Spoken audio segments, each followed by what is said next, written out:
Fashion questions episode. You ask them, I answer them. Next in fashion, Project Runway making the cut. Good or bad for designers and viewers?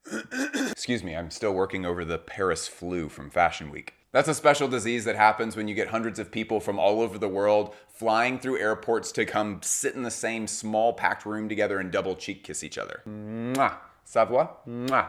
I'll start off by saying that while I've seen all of these shows, at least like pieces, episodes, maybe a season or two of Project Runway, I don't like actively seek it out. The only negative I can really think of with all of this is that it does sort of encourage this idea that drama is kind of a central part of what fashion is. Most people in the industry are looking to work with people who are just gonna show up to work and do a good job. The whole idea of like being like sassy or like a smartass with people or like pitching a fit, being overly competitive. I'm an ice queen and when I show up, everybody knows that it's gonna be trouble. I think most people are just completely sick and tired of that. It's just kind of corny. I don't know, someone needs to fill me in. Is there like redeeming factors to this? Is there like good stuff in this? Because I've watched a few episodes of all of these and I never really liked it. Is there something good here that I missed? This is sort of connected to the last one. How do you find genuine people / friends in the fashion industry?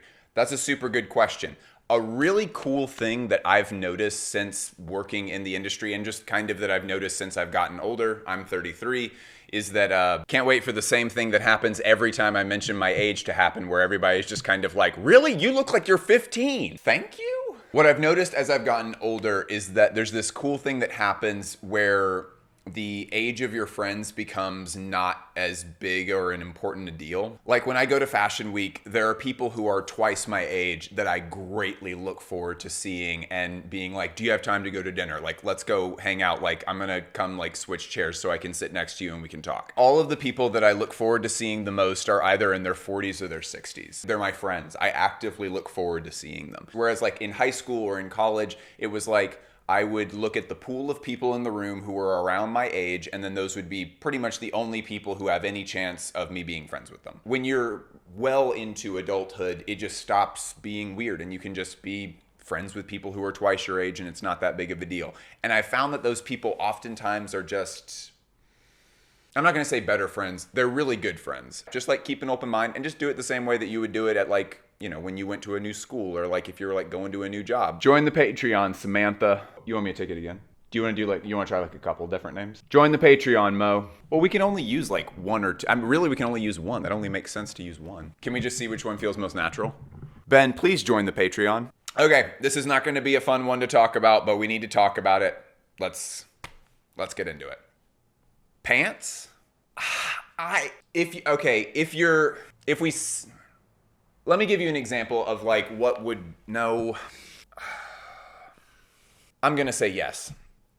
Hard discussions are good to have. Thank you for asking that question. Okay, here's a question. How do you feel and what do you feel during Fashion Week? Do you feel impacted by the people that are striving for validation and exhale bad energy? I don't really get affected too badly by the people who are kind of exhaling bad energy. That's a good way of putting that. Here's the deal about that, and I'm gonna kind of mix that in with like a piece of advice of anyone who is entering into the industry. Try to walk into every room assuming that people are excited to talk to you. Because overwhelmingly, most of the people that kind of exhale bad energy, I no longer see them as exhaling bad energy as much as just people who are feeling deeply insecure and kind of like they're in over their head. Because yeah, I mean like all through Fashion Week, there are people showing up and going into shows that are happening at nighttime inside buildings, and they're like wearing sunglasses and they're like kind of like sucking their cheekbones in and like sitting down and just like being on their phone and like ignoring everybody. Someone tries to talk to them and they're just like, yeah.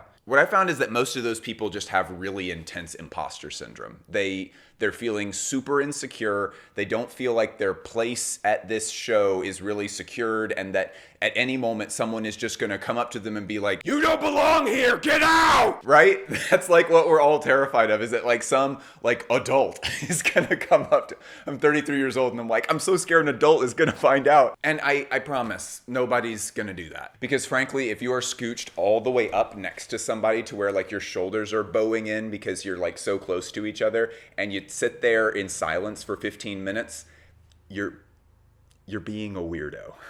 Just talk to people. Be cool about it. Be chill. Everything is fine. No one's gonna kick you out. You're okay. And if you are the kind of person that is already kind of naturally conversational and gregarious and stuff, and other people are treating you that way, try to have a little bit of empathy for the fact that most of how they're acting is born out of fear. Don't be too harsh on them. What would you say is the main thing that separates fashion from other art forms? That's a great question. Every art medium has something about it that makes it where it's able to communicate to the human experience in some unique way. I would say that most of what makes fashion unique is the way that it is sent out into the world and consumed by people. Because ultimately what fashion designers are doing is they are fashioning. They're fashioning selves. They're fashioning kind of like prototypes of people, right? Because you have like the Rick Owens man, and you have like the person who is pleats please Issey Miyake, et cetera, et cetera. So all of those different prototypes of people end up getting beautifully complicated, not once they're on the runway and being shown, but once they're in stores and then on bodies and then out in the world. Because those prototypes are usually very beautiful prototypes. That's why we get interested in these fashion designers in the first place. But then when someone is like, man, all I wear is Rick Owens, or all I wear is pleats please, then there's this wonderful thing that happens where the person that's wearing it kind of gets to be informed by, and the narrative woven by that brand gets informed by them. They get to complicate and turn it into like a real human life. It's pretty cool, and it's a really beautiful process. Whereas like for most art forms, that version for like a film or for a book is that it's like, well, once you complete the novel, you send it out into the world, it's no longer yours. Now it belongs to culture and it will be interpreted however culture wants. So there's kind of the same thing that happens, but with fashion, it's so direct, because the fashion designer is not just designing a jacket, they're designing the idea of the person that's wearing that jacket ultimately. And them designing that person, it then goes onto a real person, and it kind of, the art is completed with that person's participation in it. There's kind of a creation of the human that's going on. It's really cool. It's exciting stuff. I love fashion so much. Oh my gosh. What is the most overrated textile? It is probably polyester. Can we talk a little bit about inconvenience in design? There's a lot of startup fashion brands, many of which are very corny, that go somewhat like this. Their pitch is something like this. We've never found a good pair of pants before. Every pair of pants we ever tried on, we hated. So we created the perfect pants. And I'm stealing this next bit from Noah Johnson, the staff writer at GQ. Can you imagine going to a restaurant where the chef says to you, like, you know, I've never tried food that I liked, so I invented the perfect food. I'm not eating here. The chef is a crazy person. That would be insane. The idea of polyester, I think, was mostly born out of the fact that we can create perfect clothes with this stuff. And polyester, as far as like textile innovations in the history of humanity, polyester was a really big step forward. We were able to accomplish a lot of stuff that we would not normally be able to do once we created polyester. For example, a lot of like silk shirts in women's wear that are made now get blended with a lot of like a 20% polyester, 10% polyester. And that allows them to not wrinkle nearly as easily. It allows them to fall flat, whereas if you have something that is completely silk, it does wrinkle a lot. One of the best t-shirts that I own were these plain white t-shirts that I got when I worked at Helmut Lang. They had this just perfect amount of stretchiness, and they draped along the body really perfectly. But I found those buried in some Tupperware in my house at one point recently, and I tried them back on and I was like, man, these feel so good. And the thing that makes them feel really, really good is the fact that they're 2% spandex. So there was a lot of like textile innovations that came with that, but I think what ended up happening is that there's this mentality of like, oh, people only want perfect clothes, and so we're always looking to get perfect. And I think that is just completely misguided. I think that anyone who really loves collecting weird clothes has found that even when clothes kind of ask something of you, that you end up sometimes finding a relationship with those clothes that you end up really enjoying. I was having a great conversation with Jan Jan Vanessa. For anybody who doesn't know Jan Jan Vanessa, he's an incredible designer from Antwerp that makes a lot of stuff that's very billowy, it's very loose fitting. The leg openings at the bottom are very, very wide. And so he was like, when you're walking down steps, for example, or up steps more specifically, you have to be careful that your foot doesn't get caught in the leg opening of the other leg. And if your arm openings at the end, if the sleeves are really broad, you have to be careful opening doors with doorknobs because the sleeve might get caught in the doorknob.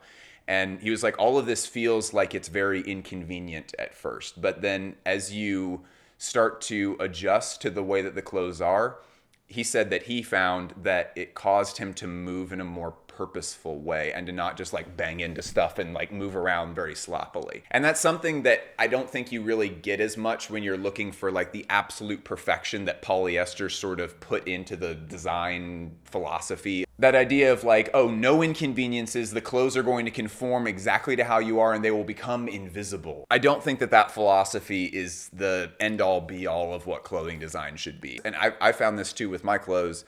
It's like these clothes kind of require something of me, and that ends up being a very beautiful symbiotic relationship between me and my clothes. In some cases, I really like that a lot. Great question. Is the oversaturation of information and access hindering what it means to have a brand, since anyone and everyone can have one? That's a really good question, and I feel like a lot of people are starting to ask that. It's become much easier to start a brand, have a brand, whatever, especially if your only aspiration is to just have like a t-shirt and hoodie brand. Check out my brand!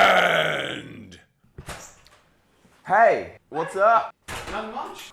Hey, hi. I passed the very final thing. Yes! Yes! Airway type 2. Whoa. Backboarding, not surfboarding. Medical assessment and trauma assessment. CPR. So, tourniquet. Okay, so that's actually a super good question, and I feel like a lot of people are asking that right now because it's now become incredibly easy to say that you have a fashion brand. Like if your only aspiration is to do a t-shirt and hoodies brand, you could probably get that up and running with a few $100s and a weekend's worth of time. And a lot of people see this as oversaturation and that it is bad for the industry and all this stuff.